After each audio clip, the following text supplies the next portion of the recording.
E aí pessoal, bem-vindos à nossa segunda videoaula do Macau Solidário, professor. Então, temos aqui nosso assunto da aula 2, Hardware, o conceito de hardware. Então é muito importante que nesse curso a gente comece a entender e trabalhar todas as partes e etapas do computador, antes da gente entrar no conceito de software e hardware. Muitas pessoas têm uma certa dificuldade em saber qual a diferença do software, qual a diferença para o hardware. Então, esse é o primeiro ponto que a gente vai trabalhar. Na aula de hoje é o conceito de hardware.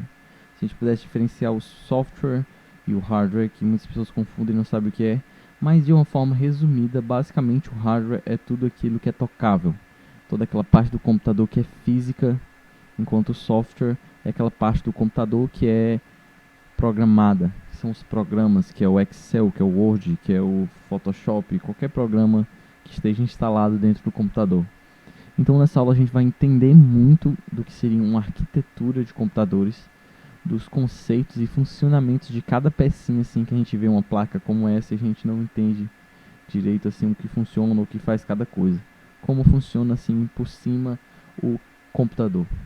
E depois disso nós também vamos ter o direcionamento para as videoaulas de perguntas que caírem em concurso sobre esse tópico. Então sugiro que após esse vídeo você assista e tente responder as perguntas antes de eu comentá-las, para que é uma forma de treinar e você ter um resultado interessante e tudo. Então vamos lá, o conceito de hardware. Qual o conceito hardware? Nesse âmbito eletrônico, o termo hardware ele é muito utilizado, principalmente assim na engenharia da computação.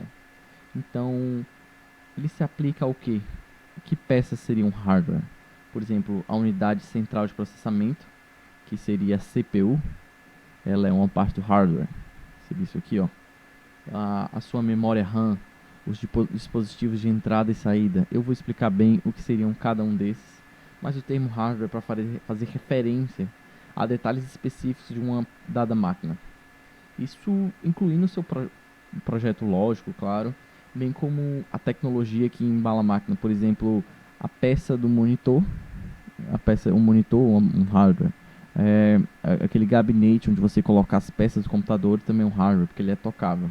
Então, o conceito de recursos de hardware engloba todos os dispositivos físicos e equipamentos que são utilizados nesse processo de informações que tem o computador. Então, vamos lá. O que é o software? Bom, muita gente confunde tudo, eu dei uma leve explicada, mas o software, ele seria a parte lógica. O software é basicamente o conjunto de instruções e dados processados pelos circuitos eletrônicos do hardware. Então, se nós clicamos no mouse duas vezes, esse dado de clicar vai para um hardware, que é o processador, que vai para a memória. Clicamos no Firefox duas vezes com o mouse. Esse dado do mouse vai para o processador, que vai para a memória RAM, e da memória RAM vai buscar no seu HD, que é isso aqui, os dados do Firefox, que vai voltar para a memória RAM e vai recomputar no processador. Então vai abrir o software. Então essa é a diferença, porque ele é os dados processados pelos circuitos do hardware. Então toda interação dos usuários de computadores modernos é realizada através do software, que é a camada colocada sobre o hardware, que transforma o computador em algo útil para o ser humano. Por fim, é isso. Então, nessa imagem aqui, a gente tem vários exemplos do que seria um hardware. Um pendrive seria um hardware, está totalmente obsoleto, né? Esses cabos, isso aqui seria a fonte do computador. Aqui seria uma placa, aqui a entrada que a gente falou na primeira aula. E aqui o teclado, o gabinete, tudo isso aqui está conectado. E o software, a gente tem vários exemplos aqui, ó. Android, Google Chrome, Facebook, aplicativos dock, o falecido MSN. Então temos muitos exemplos assim, espero que essa imagem fique clara para entender. Mas outra coisa que a gente pudesse falar do termo hardware, ele não se refere apenas aos computadores pessoais. Também existe outros tipos de computadores, que seriam os computadores embarcados, em que produtos eles necessitam de um processamento computacional. Por exemplo, aqueles computadores grandes que podem servir como base de dados. Então, são encontrados em muitos hardwares também, equipamentos hospitalares, automóveis, aparelhos celulares. Não, hardware não se refere somente às coisas do PC. Hardware significa essa parte física, que talvez não seja porque PC, vocês vão ver nos próximos tópicos que PC é Personal Computer. Então tem algumas coisas aí que vão diferenciar. Não é o único tipo de computador que existe, mas é o mais conhecido. Então, todas essas mídias de dados, todos são objetos, certo? Alguns exemplos de hardware em sistemas de informações computadorizados podem ser definidos em dois tipos. Nós temos o sistema de computadores, que consistem em unidades de processamento central, contendo microprocessadores e uma multiplicidade de dispositivos periféricos que são interconectados. Então esse é o exemplo que a gente tem aqui. E também temos aqui a explicação do periférico do computador, que são dispositivos. Por exemplo, o periférico seria na periferia. O termo periferia significa próximo da borda, ou seja, distante do núcleo. Então, em termos informáticos, o periférico seria o mouse, o teclado, o disquete, esses tipos de hardware que estão periféricos ao núcleo central do computador, seria no caso aqui um gabinete com processador, com memória RAM e tudo. Então, esses dispositivos, o monitor de vídeo, impressora ou discos magnéticos, seria o caso do disquete aqui, eles são exemplos de dispositivos periféricos. A gente ainda vai falar um pouco mais disso. Mas na ciência da computação, a disciplina que trata prioritariamente do projeto de hardware, ela é conhecida como arquitetura dos computadores. Então, vou aqui, é engraçado o termo arquitetura, e aqui parece que são alguns prédiozinhos conectados, mas nós temos aqui o disco rígido, o leitor de CD, a CPU, a placa de vídeo, a memória RAM. E tudo isso conectado passando pela placa-mãe, motherboard, em inglês. Então, pensando em conexões do hardware. Uma conexão para comunicação em série é feita através de um cabo ou um grupo de cabos utilizando para transferir essas informações para a CPU. Então, deixa eu voltar aqui. Transferir essas informações para a CPU. Então, e por exemplo, um periférico com modem externo. Isso tudo é feito por cabos. Essa conexão ela transfere um bit de dado de cada vez. E muitas vezes é de certa forma lenta, sabe? A vantagem da transmissão em série é que ela é mais eficaz às longas distâncias. A comunicação em paralelo é feita através de um cabo ou grupo de cabos para transferir as informações entre o CPU e um periférico como um modem externo. Utilizando essas conexões de escadas a redes, algum tipo de impressora, os discos rígidos, entre outros, essa conexão pode transferir até 8 bits em dado por cada vez. Então, assim, sendo uma conexão mais lenta que as demais. Uma conexão para comunicação é a USB. Ela é feita de um cabo e um conjunto de cabos que são utilizados para trocar informações entre a CPU e o periférico como webcam, mouse e teclado. Ou seja, o USB seria uma entrada que seria plugada aqui, passaria pela placa-mãe, entraria na CPU e aí o computador, utilizando na memória RAM, ele iria ler esse dispositivo, que seria mouse ou qualquer coisa do tipo.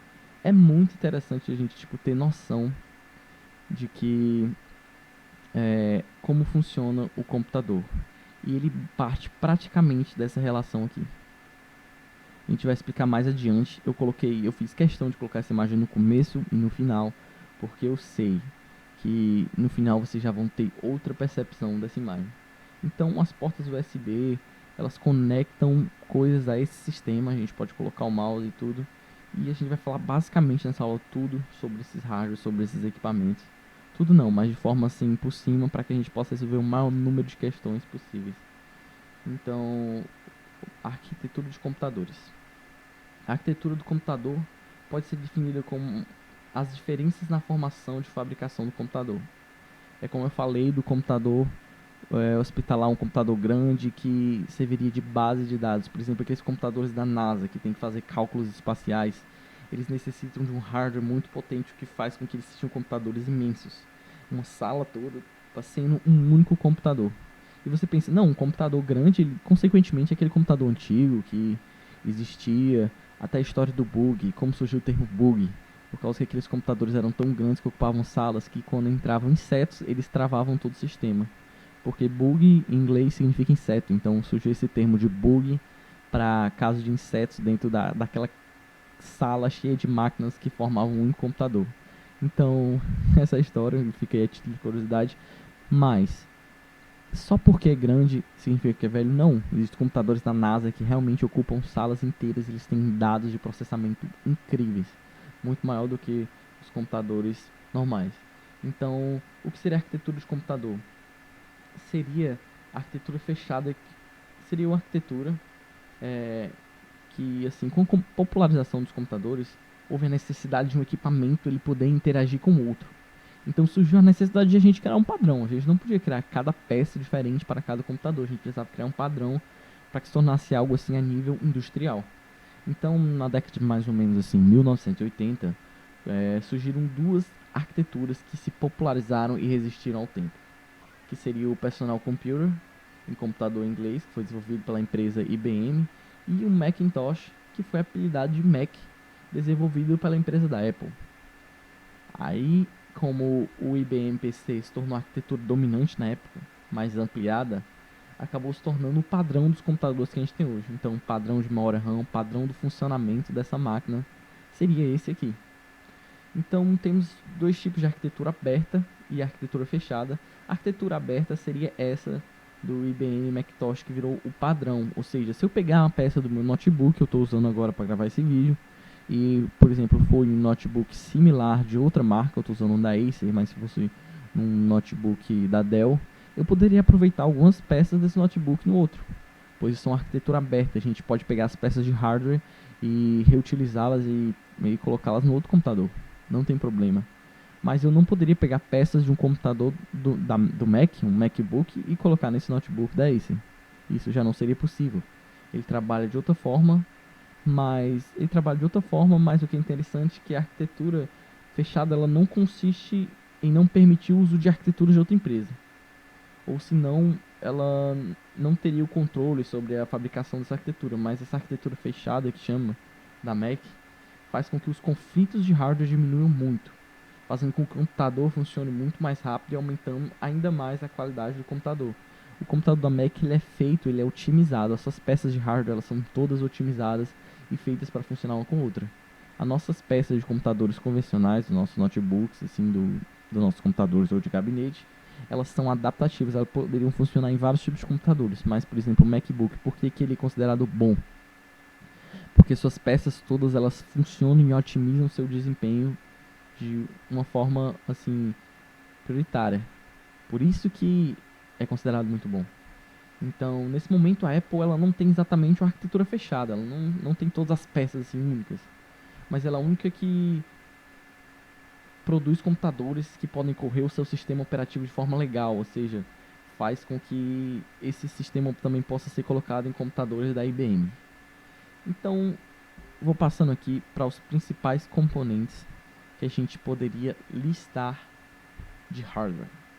Então vamos lá, o principal componente seria um microprocessador, ou da Intel, ou da AMD, ou da VIA, são marcas de processadores, que seria a nossa CPU, e seus registradores, que seriam pequenas peças dentro do microprocessador. Nós temos o disco rígido, que seria a memória em massa, que não é volátil, utilizada para escrita e armazenamento de dados. O que isso significa? Ele é como se fosse a nossa biblioteca, onde vamos colocar num instante grande todos os dados que tem no nosso computador disponíveis para serem acessados. Então eles ficam lá, e a gente vai e acessa com a nossa memória RAM ou com o nosso processador. Agora temos os periféricos, que são a impressora, o scanner, a webcam. Temos o BIOS, que são algo mais específico. Temos o barramento também, são coisas mais específicas. E temos a memória RAM e ROM. Temos dispositivos de multimídia, que são sons, os vídeos, as placas de vídeos. Temos as memórias auxiliares, HD, CD-ROM. Temos as memórias cachê, teclado, mouse, placa-mãe, monitor de vídeo, placa de rede e impressora. Placa de rede a gente viu um pouco na aula passada, mas nessa aula a gente vai falar muito sobre todos esses tópicos, baseando em impressora, monitor de vídeo, placa-mãe, esses dispositivos periféricos. Então vamos lá falar um pouco desses componentes. É muito importante pensar que isso aqui funciona como um todo e que existem algumas dessas coisas que vão ser a conexão e que vão reger tudo como uma orquestra, que tem que funcionar junto, as coisas têm que estar operando ao mesmo tempo e tudo funciona. Por exemplo, o microprocessador funciona através de ciclos, e tudo isso vocês vão entender no continuar da aula. Vamos agora ver começando pelo gabinete do computador. Você pensa assim, muita gente chama isso, ó, pega ali a CPU. Pega a CPU, mas na verdade isso não é a CPU. Isso aqui é apenas uma casca no qual a gente vai colocar todos os componentes do computador. Então temos aqui, colocaremos a memória, a fonte de energia, teremos os leitores de CD, as placas de vídeo, as placas, muitos tipos de placa. E junto com isso vem muitas outras coisas. Então um gabinete de computador, ele também pode ser conhecido como case, caixa, chassis, carcaça ou até torre. É muito bom ter esses nomes para você poder, caso caia um nome diferente numa prova, você ter noção.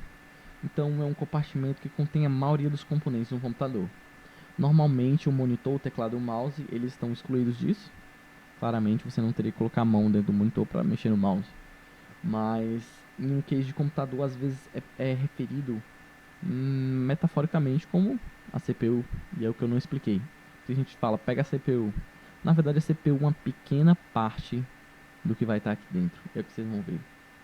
Então, um termo comum é a CPU, como eu falei, é um termo comum nos projetos de computadores domésticos, chamar de CPU, enquanto outros periféricos, tipo a placa-mãe, eles eram alojados em cases separadas. Então, antes, nesses computadores mais antigos, a CPU ficava aqui e a placa-mãe já ficava em outro componente, como se fosse outro gabinete.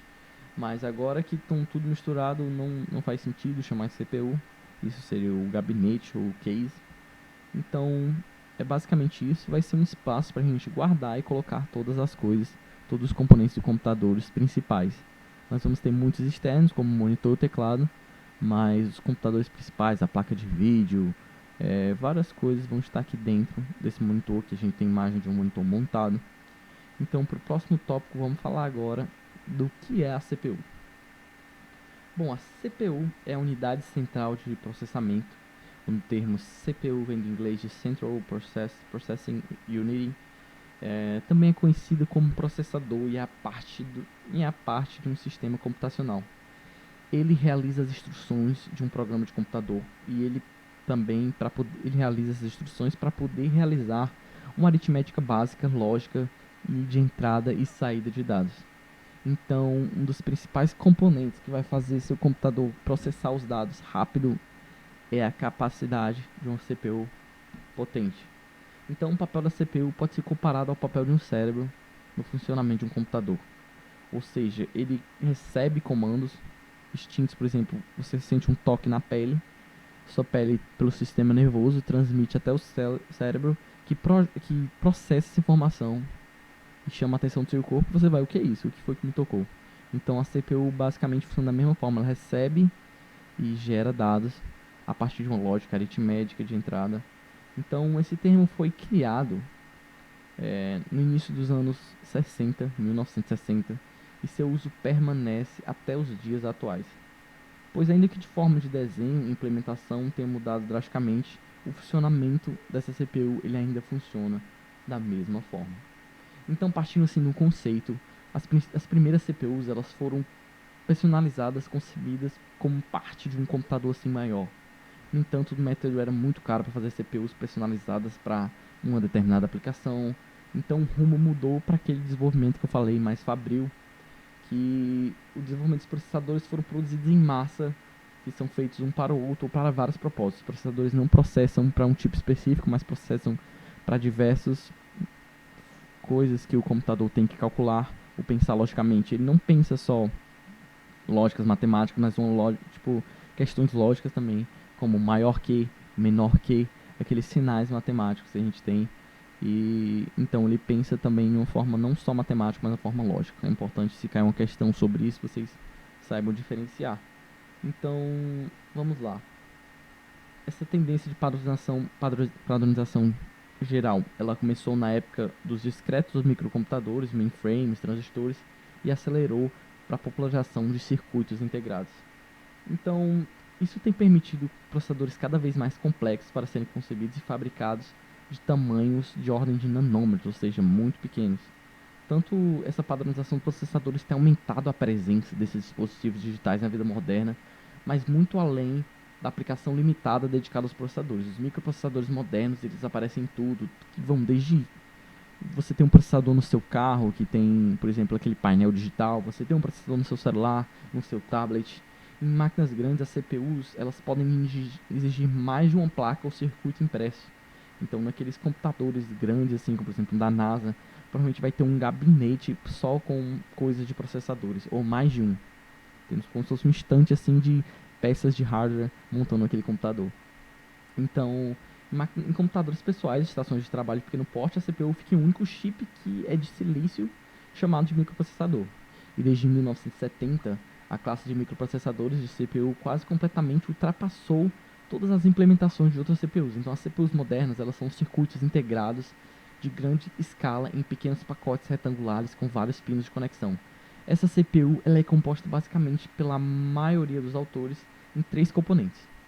A nossa CPU ela é dividida nesses 3 componentes. O que compõe a CPU?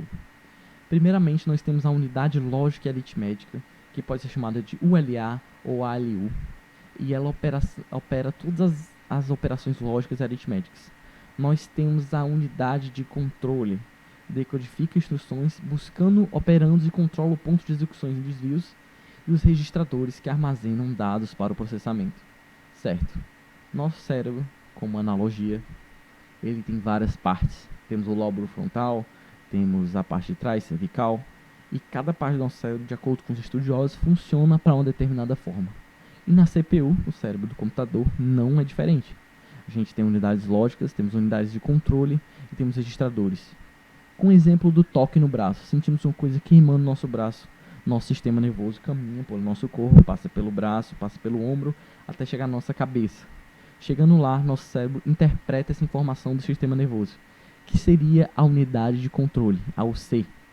Ele decodifica essas instruções, ele busca formas de operar e controla o ponto de execução. Então, ele recebe essa informação, nosso braço está queimando. Ele recebe essa informação, decodifica, passa para a unidade lógica. Nosso braço está queimando, alguma coisa está acontecendo. O que eu tenho que fazer? Ele pega, vamos tirar o nosso braço do objeto que está queimando. E aí ele registra essa informação em um registrador que armazena dados a uma certa de memória. Essa memória dos registradores é a memória mais rápida do computador. Ou seja, ela pode falar que é a memória RAM e tal, mas é bom você saber que a memória dos registradores são a memória mais rápida que tem, que é uma pequena memória que armazena esses dados de processamento para poder enviar de volta para os outros componentes do computador e que ele funciona.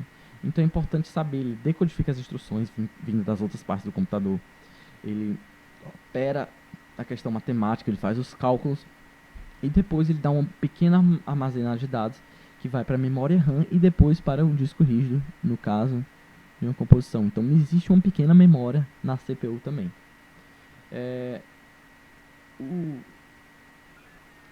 Falando um pouco mais assim da história, a introdução do microprocessador em 1970 e tudo, ela afetou muito essa implementação do processador. Então o primeiro microprocessador foi um Intel e posteriormente o primeiro microprocessador 16 bits. A tecnologia foi evoluindo rapidamente, ela se consolidou no mercado e os microprocessadores estão usando circuitos integrados de transistores que alcançam assim vantagens dos processadores de transistores e ao mesmo tempo eles economizam espaço, energia e aquecem menos. Por esse motivo também podem atingir frequências de clock maiores. O que seria o clock a gente vai explicar mais assim na próxima parte da aula, futuramente, para entender, primeiramente para entender o conceito de clock a gente tem que entender o funcionamento do computador como um todo. Então, esse menor tamanho que a gente tem aqui dos processadores, ele possibilitou a inclusão de uma memória cache que possibilita o circuito atingir maior velocidade na execução dos programas sem precisar recorrer aos clocks maiores, porque existe a possibilidade de você fazer no seu computador também o que se chama overclock, que é você fazer um pouco acima da velocidade indicada, porque basicamente, dando um spoiler, assim, o clock é um ciclo que seu computador pega e processa a informação. E ele faz isso numa determinada velocidade. Você pode aumentar a carga desses clocks do seu computador acima do recomendado. Mas aí pode trazer alguns riscos. Por exemplo, a sua peça pode esquentar mais do que ela foi planejada para esquentar e dar alguns problemas futuramente. Então não é uma coisa assim indicada. Mas é uma possibilidade. Então, o menor tamanho dessa peça, ele possibilita o clock funcionar melhor. E com clocks maiores, ele significa mais consumo de energia e mais calor dissipado. Então, os ganhos de performance na inclusão dessas memórias foram essenciais para o surgimento do smartphone. Tanto que o celular foi diminuindo e se tornando muito melhor, se tornando basicamente um microcomputador. No celular você pode fazer vários processos que no computador você também poderia fazer. Então, tem câmera, tem várias coisas, tem edição de documentos, dá para editar vídeo, dá para gravar, dá para fazer dentre diversas coisas, jogar, assim como no computador. Então, outra peça fundamental do computador que a gente vai falar agora é a memória RAM. Vou passar aqui.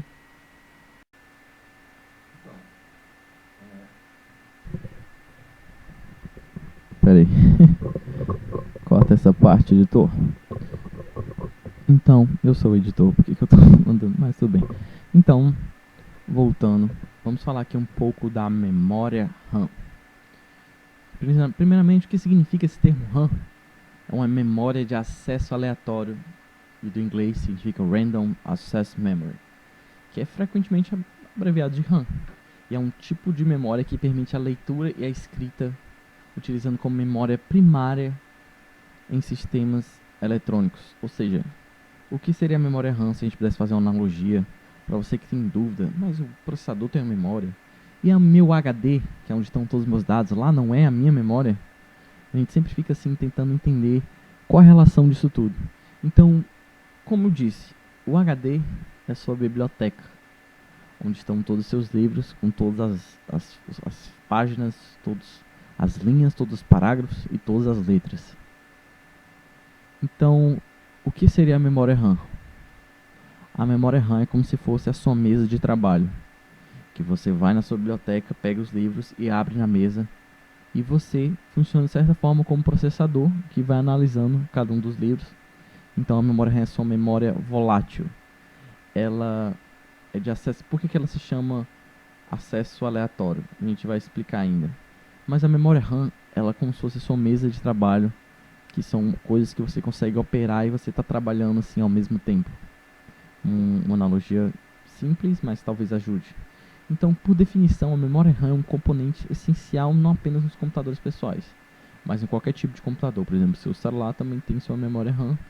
Então, por isso, onde basicamente fica armazenado os programas operacionais, com base na memória RAM. Por mais que exista armazenamento disponível na forma do HD, é sempre necessário uma quantidade de memória RAM.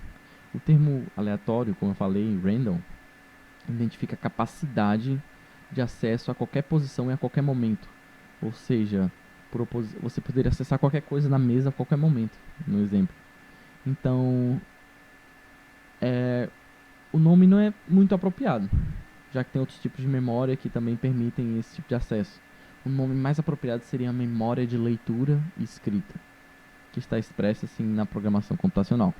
Então, apesar do conceito operacional de ser aleatório e ser muito amplo, atualmente o termo é usado apenas para definir um dispositivo eletrônico que o implementa, uma vez que atualmente essa memória ela se encontra espalhada dentro do próprio sistema dos computadores atuais. O sistema assim pode ser nervoso do computador, como um humano. Então, basicamente, é um tipo específico de chip, como vocês estão vendo na imagem, um chip que é facilmente encaixável, que você coloca aqui e ele tem esses núcleos de memória RAM. Então, basicamente, nesse caso, fica implícito como a memória volátil, como é uma memória volátil, sabe? Todo o seu conteúdo ele é perdido quando a alimentação da memória é desligada. Então, quando você guarda todos os livros na biblioteca, não há conteúdo para ler, basicamente. A principal coisa de um computador, baseada na arquitetura, é constituída por memória RAM. Ela é como se fosse a memória principal do seu computador. E nessa memória são carregados os programas e os respectivos dados do utilizador, uma vez que se trata de uma memória volátil. E os dados são perdidos quando o computador é desligado. Então, para evitar a perda de dados, a gente salva a memória no disco rígido, que é a nossa biblioteca. Por exemplo, se abrimos o Photoshop ou editamos alguma imagem e não salvamos e desligamos o computador, quando abrimos o Photoshop a imagem não vai estar salva, porque não foi registrada no HD. A memória RAM ela é volátil, ela só funciona para o momento que está ligada. Então, ela é muito utilizada pelo processador para armazenar os arquivos e programas que estão sendo processados. A quantidade de memória RAM disponível tem muito efeito sobre o desempenho do computador, isso é muito importante, já que sem uma quantidade suficiente dela, o sistema passa a usar uma memória virtual. Virtual por termo assim de que ela não é física, ela não é parte do hardware. Então, o que torna lenta. Então, a principal característica da memória RAM é que ela é volátil. Ou seja, os dados se perdem ao reiniciar o computador. É necessário ligar e fazer todo o processo de carregamento do seu HD para voltar à memória RAM. Os tipos de memória, eles são vendidos em formas de pentes de memória. Então, existem pentes de várias capacidades. E, normalmente, as placas possuem 2 ou 3 encaixes disponíveis. E, por exemplo, basicamente isso, temos várias marcas de memória RAM e vários formatos, o DDR3, o DDR4, mas não vale tanto assim a gente especificar sobre isso agora. Vindo um pouco aqui sobre o HD, que foi o que a gente falou, é o disco rígido ou disco duro, também chamado de HD, que deriva do inglês de Hard Disk Drive. Então é uma memória em massa, é a nossa biblioteca. Ainda que ela funcione como memória secundária, parte do computador, onde são armazenados os dados. O disco rígido é uma memória não volátil, ou seja, todas as informações elas não são perdidas quando o computador é desligado. É lá que nós guardamos nossos livros, nossas informações, sendo considerado o principal armazenamento de dados em massa. Então, para uma memória não volátil, no sistema é necessário ter um meio de executar novamente os programas e carregar os arquivos que contêm os dados inseridos anteriormente no nosso computador. Nos sistemas operativos mais recentes, ela é utilizada para ampliar a memória RAM através da gestão de memória virtual. Então o HD ele armazena nossos dados, ele carrega tudo. Temos ainda outra opção que eu não falei, que é o SSD, que seria a evolução do HD, porém ele é muito mais caro. Ele tem uma possibilidade de fabricação menor, por exemplo, um HD de 1 tera, de 1 terabyte, ele, por exemplo, tem um preço que um SSD teria 248 megas, que seria, por exemplo, 25% da capacidade de 1 terabyte, e gigas no caso, 200 e tantos gigas, 264 gigas, seria 25% da capacidade de 1 terabyte, e eles têm basicamente o mesmo preço. Só que qual a diferença de um SSD para o HD? O SSD ele acelera muito o processo do computador. Por exemplo, ele carrega os dados. Deixa eu voltar para a imagem aqui. Ele carrega os dados 10 vezes mais rápido que o HD normal. Então, nossa CPU processa um dado, que abre um programa, que vai para a memória RAM, que vem buscar os dados desse programa no HD. Quando ele vem buscar no HD, ele leva um tempo para essa informação vir e voltar para cá para ser processada e para ir para a memória RAM. No SSD, essa velocidade de buscar os arquivos que estão no HD, elas são 10 vezes mais rápido, o que torna o processo muito interessante para acelerar o computador. Só que é uma memória com menos capacidade, só que ele acelera muito o computador. Muita gente instala o sistema operacional dentro dela, que você pode ver vídeos na internet comparando, abrindo Windows com HD e SSD e ver que economiza cerca de minutos assim em alguns processos, como abrir o Photoshop. Então temos também a placa de vídeo. Aqui é a parte da placa de vídeo que vai ser conectada, ó. Temos aqui saída, o cabo VGA, a gente vai falar um pouco sobre isso. A placa de vídeo, também chamada de placa gráfica, o acelerador gráfico, é um componente do computador que envia sinais para que possam ser apresentadas imagens ao utilizador. Então ela vai gerar imagens para que a gente possa interpretar o que está acontecendo dentro do nosso computador. Ela é uma parte de hardware, mas ela trabalha muito com a questão do software, que vai pôr uma imagem. Então em computadores mais baratos, as placas de vídeo estão incorporadas na placa-mãe e são chamadas de onboard. Então elas não possuem a memória dedicada. Por isso que a memória RAM do sistema normalmente se denomina memória compartilhada. Muitas placas, como a NVIDIA, elas possuem memória dedicada, o que melhora muito a performance da placa de vídeo do seu computador. Então, com a memória RAM do sistema é geralmente mais lenta do que as utilizadas pelos fabricantes de placa de vídeo, e ainda divide o barramento do processador com outros periféricos, ou seja, acaba diminuindo um pouco a performance se for uma placa de vídeo adjunto com placa-mãe. A gente vai falar da placa-mãe ainda, vocês vão entender qual a função dela. Em computadores mais sofisticados, a gente possui um adaptador de vídeo chamado offboard, que tem uma GPU própria, uma GPU gráfico, acelerador gráfico, como se fosse um microprocessador só para acelerar as imagens e os efeitos visuais tridimensionais e acelerar os bidimensionais, aliviando um pouco o trabalho do processador principal. Então é como se fosse um mini processador apenas para a placa de vídeo. a GPU. Então esse processador utiliza uma linguagem própria diferente. Então, se podemos comparar o mesmo computador, assim, com e sem o processador de vídeo dedicado, os resultados em frames por segundo chegam a ser dezenas de vezes maiores quando se tem um dispositivo, a GPU. Então, os processadores, em geral, eles são disponíveis em equipamentos a serem adicionados no computador, que são os adaptadores de vídeo, embora existam as placas-mães e computadores portáteis que possuem esse mesmo recurso. Mas também tem duas tecnologias voltadas para usuários de software 3D, que é o SLI e o Crossfire, que permite juntar mais placas de vídeo para trabalhar em paralelo, duplicando o poder gráfico. Então existem possibilidades de articular esses elementos de placa de vídeo para que você sobreponha uma ou duas e assim ter uma performance melhor no caso você trabalhar com software 3D como o SketchUp ou coisas assim de modelagem 3D, o Blender. Então, software de render que precisa de um bloco de placa de vídeo.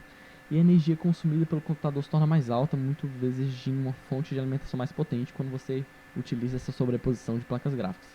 Então vamos lá para o próximo tópico, que é a placa-mãe, que muita gente pensa que é a parte mais importante do computador. Eu lembro quando era criança, pensava assim, pô, queimou a placa-mãe, meu Deus, estragou o computador, já era, não tem mais volta.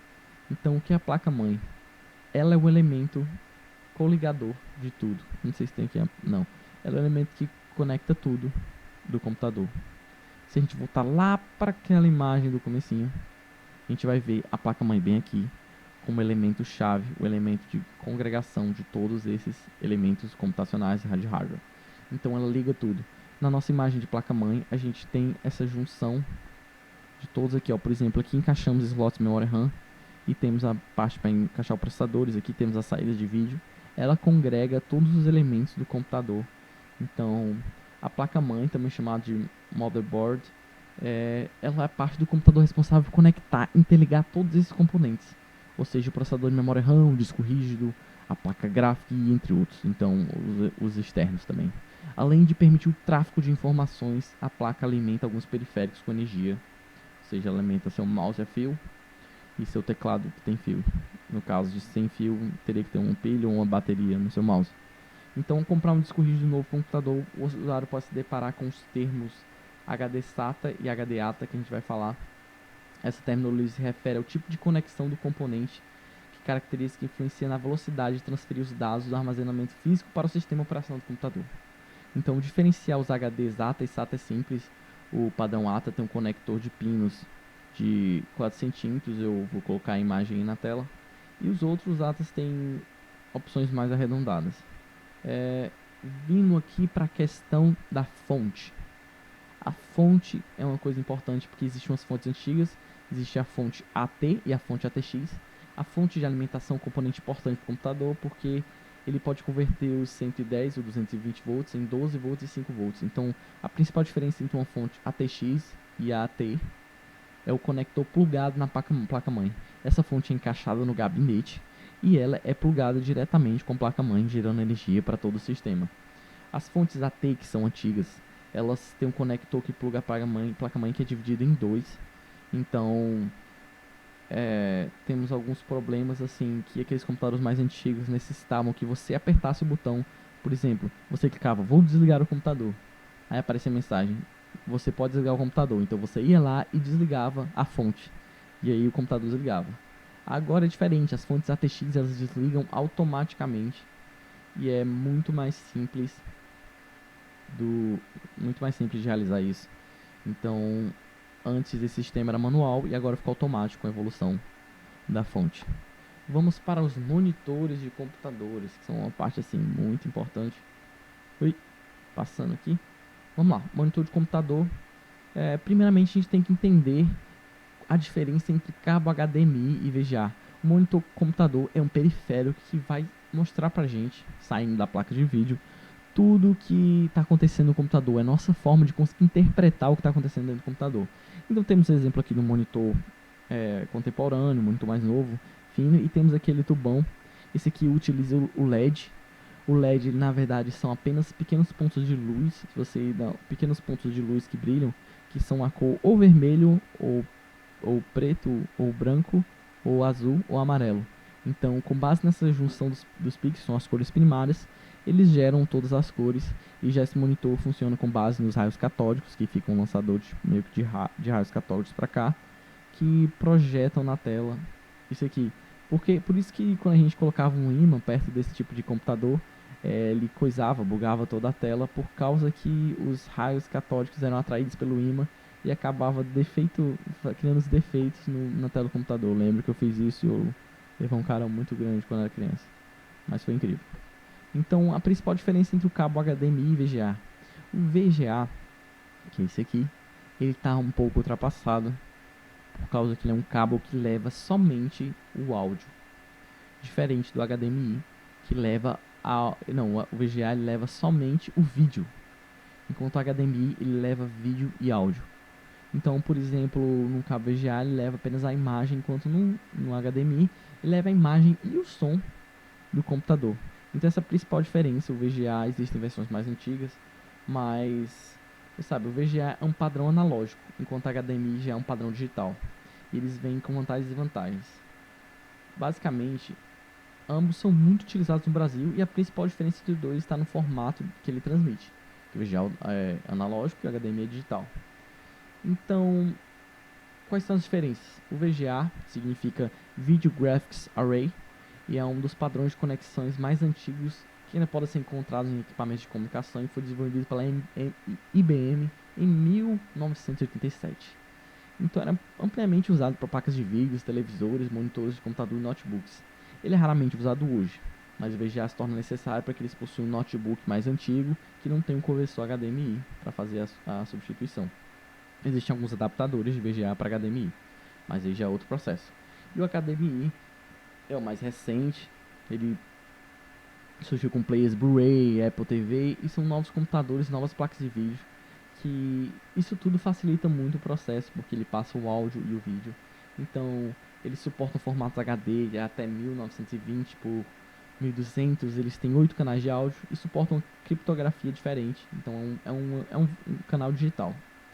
Então, resumindo, o VGA é um padrão de analógico e o HDMI é digital. O VGA é muito antigo, enquanto o HDMI é muito novo. Então o VGA só pode transmitir sinal de vídeo, enquanto o HDMI é vídeo e áudio simultaneamente, facilita o processo. E o VGA geralmente é usado em computadores, enquanto o HDMI em aparelhos de TV, HD e players de mídia. Mas também muito em computadores hoje em dia. Vamos falar das portas USB. Vamos aqui. As portas USB são portas que abrem para o periférico de entrada e saída. USB significa Universal Serial Bus, em português a porta universal, que é o padrão da indústria que estabelece para a especificação de cabos, protocolos de comunicação. Então você conecta o cabo e automaticamente ele funciona o seu mouse, ou o seu teclado, ou o seu pendrive, ou o seu HD externo. Então tudo isso serve para a gente conectar periféricos de entrada e de saída. Se a gente pudesse fazer o que seriam os periféricos de entrada e saída, temos aqui um exemplo muito bom. Periféricos de entrada são aqueles que você digita ou faz alguma coisa e ele leva informações para dentro do computador, para o processador. Por exemplo, o teclado. Teclamos uma tecla e aí o computador entende alguma coisa, decodifica, manda para o processador, para a memória RAM, para o HD, e escrevemos a tecla J lá. E essa tecla vai pela placa de vídeo e sai no seu monitor. Então, o monitor seria o dispositivo de saída e o dispositivo de teclado seria de entrada. Aí temos aqui a comparação de várias coisas, ó, mesa de desenho, touchpad, caneta digital, temos coisas de jogos, câmeras, mouses, e temos coisas que estão no meio, que seria o CD, que ele pode tanto como ser dispositivo de saída, quando a gente grava alguma coisa, ou dispositivo de entrada, quando a gente lê o tablet, o pendrive também, câmera fotográfica, dispositivo aqui de roteador. Então temos projetor como saída, impressora plotter, impressora mais normal, caixas de som, fones de ouvido, e de entrada temos outros dispositivos aqui muito interessantes. Então é interessante saber diferenciar, principalmente numa questão, pode cair sobre isso. Então o funcionamento do computador é basicamente esse. O que seria o ciclo, o que seria o clock do computador? Vamos lá. O funcionamento do computador seria a CPU processa os dados. Esses dados, revisando, vão para a memória, e da memória busca no disco rígido, que vem, volta para a memória e para a CPU. Tudo isso com a agregação da placa-mãe, e toda a CPU manda informação para a placa-mãe, para a memória, e vai para o card de vídeo, que vai para o seu monitor funcionar. Então, o que seria o ciclo do computador, que seria o clock? Seria a mensagem, a velocidade que o computador busca e manda informação. Ele busca e manda. Então é um ciclo. E esse ciclo ele tem uma velocidade que é medida em Hertz. Hertz é muito utilizado na física para medir a rotação de algo. A rotação desse ciclo, quanto tempo leva para esse ciclo funcionar. Então, se temos um computador com processador de 2.5 GHz, significa que ele faz esse processo em 2,5 bilhões de ciclos por a medida Hertz por segundo. Então é um processamento assim que a gente pensa ser rápido. Então o processador ele funciona da seguinte forma, né, com base nesses ciclos, e assim ele é medido. O que seria o overclock? Seria aumentar a capacidade desses ciclos desse computador, mas iria esquentar mais a máquina. Então, bom, chegamos aqui no final da nossa aula. Não esqueça de acessar o site www.professormacau.com.br. É muito importante para ter outras informações sobre concursos, não só sobre informática, mas dicas de preparação também mental, dicas de concurso em geral. Então não se esqueça também de participar da videoaula mais rápida, que é resolvendo questões sobre hardware, que vai estar aí na descrição, vai estar aí disponível para você clicar em algum ponto da tela. Então muito obrigado e até a próxima aula.